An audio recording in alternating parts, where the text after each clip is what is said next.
दुनिया में कुछ जगह ऐसी होती हैं जो इंसान की सीमाओं को परखने के लिए जानी जाती हैं। ऐसी जगह जहां ना कोई सड़क होती है, ना कोई शहर और ना ही जीवन का कोई निशान, सिर्फ एक बेरहम, बेजान लेकिन शानदार प्रकृति। ये है अंटार्कटिका, दुनिया का सबसे ठंडा, सबसे सुनसान और सबसे निर्दय महाद्वीप। यहाँ का तापमान -40 डिग्री सेल्सियस तक गिर सकता है और तेज हवाएं इंसान को पल भर में बर्फ का एक छोटा सा पुतला बना सकती हैं। यहाँ की खामोशी इतनी गहरी होती है कि अपने दिल की धड़कन भी एक आवाज बन जाती है। लेकिन कुछ लोग होते हैं जो ऐसे कठिन माहौल से भागने के बजाय उन्हें गले लगाते हैं, और इसी सोच के साथ जिमी और उनकी टीम ने एक हौसला भरा फैसला किया। वे अंटार्कटिका के इस अनोखे, कठिन और बेरहम माहौल में 50 घंटे बिताने वाले थे, बिल्कुल अकेले।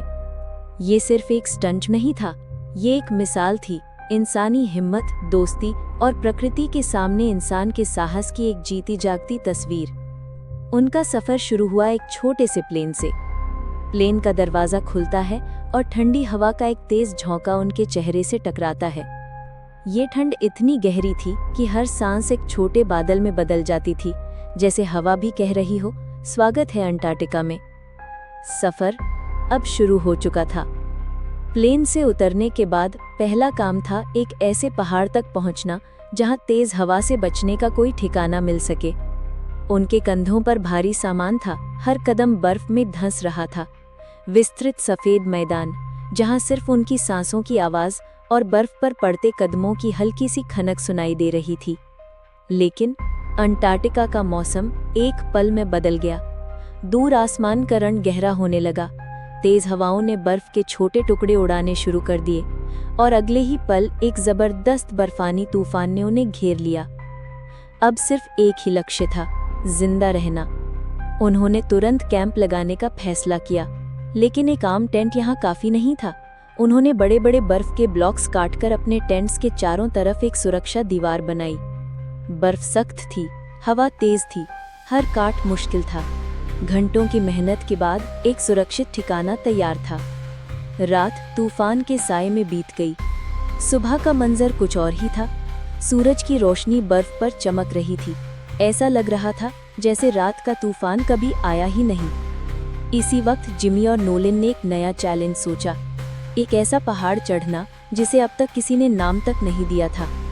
बर्फ और चट्टान के बीच एक एक कदम संभाल के रखते हुए वे धीरे धीरे ऊंचाई की तरफ बढ़ने लगे। हर सांस इस गहरी शांति में एक आवाज बन गई थी। 4.5 घंटे की लगातार चढ़ाई के बाद वे चोटी पर पहुंचे। नीचे उनका कैंप नजर आ रहा था और आसमान के नीचे बर्फ का बेहतरीन दृश्य। उस लम्हे का सुकून, खुशी, थकान और गौरव सब उनके चेहरों पर लिखा था। और इसी सफर को यादगार बनाने के लिए उन्होंने उस पहाड़ का नाम रखा माउंट शॉपिफाई। जब जिमी और नोलन ऊपर पहुंच रहे थे, तब नीचे कैंप में उनकी टीम एक सरप्राइज तैयार कर रही थी। एक बड़ा गड्ढा खोदा गया जिसे वेलकम रूम का नाम दिया गया। ये एक छोटा सा गिफ्ट था जो दोस्ती, एकता और प्यार का सबूत था। तीसरे दिन वापस लौटने का वक्त आ गया, लेकिन जाने से पहले उन्होंने हर एक निशान मिटा दिया। यहाँ तक कि उन्होंने जो गड्ढा खोदा था उसे भी भर दिया। ये था उनका एक सिद्धांत, लीव नो ट्रेस। जहाँ जाओ वहाँ का एक पत्ता तक न बदलो, प्रकृति को उसी रूप में छोड़ दो जैसे तुमने पाया था। अपनी जगह साफ करने के बाद वे बर्फ के मैदान में आखिरी बार चले। अब वो वापस जा रहे थे, लेकिन वो वही लोग नहीं थे जो यहाँ आए थे।